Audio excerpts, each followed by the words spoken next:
welcome back to my channel. Nama aku Zafira Rizka. Kali ini kita akan ngomongin tentang apa ya bedanya pasar modal konvensional sama pasar modal syariah.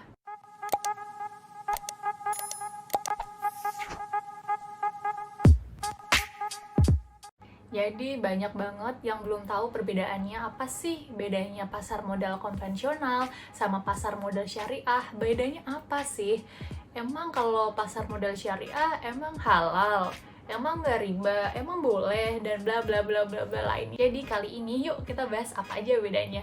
Yang pertama, pengertiannya pasar modal syariah sama pasar modal konvensional itu berbeda. Jadi pasar modal konvensional itu merupakan instrumen keuangan yang di situ terdapat jual beli antara investor dan pemilik modalnya. Banyak banget contoh efeknya, contohnya bisa aja surat berharga, reksadana, dan saham.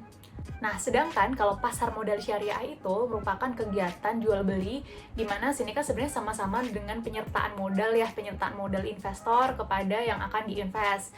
Jadi sama aja sebenarnya antara pasar modal syariah sama pasar modal konvensional. Cuma di sini yang membedakan adalah prinsip-prinsip syariah itu yang pertama itu tidak mengandung goror atau ketidakjelasan. Terus yang kedua tidak mengandung judi atau mesir. Yang ketiga tidak mengandung barang-barang ribawi. Terus yang keempat produk-produknya udah dikategorikan halal. Jadi no haram, contohnya no alkohol, no rokok, dan lain sebagainya.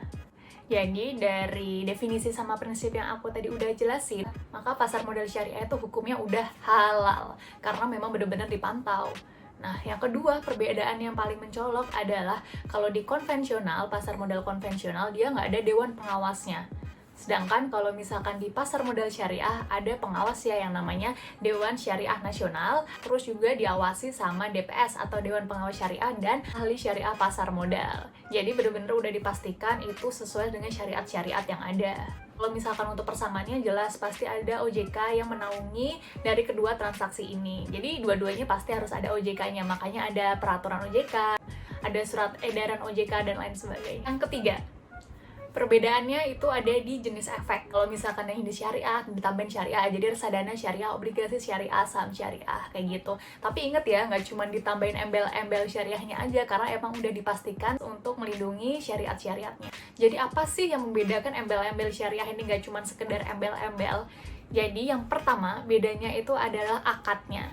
Jadi akad dari jual beli transaksi ini itu apa? Kalau di syariah itu jelas akad jual belinya itu apa. Misalkan kalau di obligasi, kalau di syariah itu ada akadnya, akad untuk sukuk itu apa. Sedangkan kalau misalkan di konvensional itu belum ada akadnya. Terus yang kedua jelas seperti yang udah aku sebutkan sebelumnya, kegiatannya, cara pengelolaannya itu dia mengandung barang haram atau enggak, atau cara-caranya memang tergolong haram, nggak bisa masuk di kategori syariah. Nah, selain tiga perbedaan yang tadi udah aku sebutin, di sini ada perbedaan yang mencolok, yaitu nomor 4.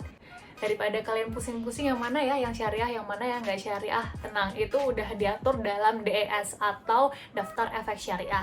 DES ini merupakan kumpulan-kumpulan efek mana yang syariah dan mana yang enggak. Tujuan DES ini sebagai panduan, jadi nggak cuma buat manajer investasi untuk memilih mana yang syariah, tetapi juga buat investor. Jadi buat investor retail kayak kita, investor yang kecil-kecil kayak kita ini juga bisa menggunakannya. Nah, DES ini seberapa akuratnya sih? Insya Allah akurat, karena DES ini diperbarui setiap 2 kali dalam setahun. Itu yang wajib. Letak pada bulan akhir Mei sama akhir November itu biasanya. Tapi selain itu juga ada insidensial. Jadi kalau misalkan perusahaan lagi IPO dan lain sebagainya. Cuman pada tahun 2020 ini akhir Mei diundur menjadi akhir Juli karena memang ada peraturan bahwa laporan keuangan dari seluruh emiten diundur menjadi akhir Juli. Jadi otomatis ngikutin dong. Nggak mungkin dong kalau misalkan laporan keuangan perusahaannya belum jadi tapi udah muncul listnya malah dipertanyakan kan. Nah, itu dia perbedaan dari pasar konvensional dengan pasar syariah. Jadi pasar modal syariah itu insya Allah sudah dipastikan syariah karena ya itu tadi udah ada yang ngawasin loh, bahkan ada 3, ada DSN, DPS, sama SPM. Jadi buat apa takut kalau misalkan udah ada yang ngawasin dan insya Allah sesuai sama syariah. Jadi kamu nunggu apa lagi buat investasi? Sekarang udah ada investasi syariah loh. Yuk kita investasi. Jangan lupa like, comment, dan subscribe ya. Terima kasih sudah menonton.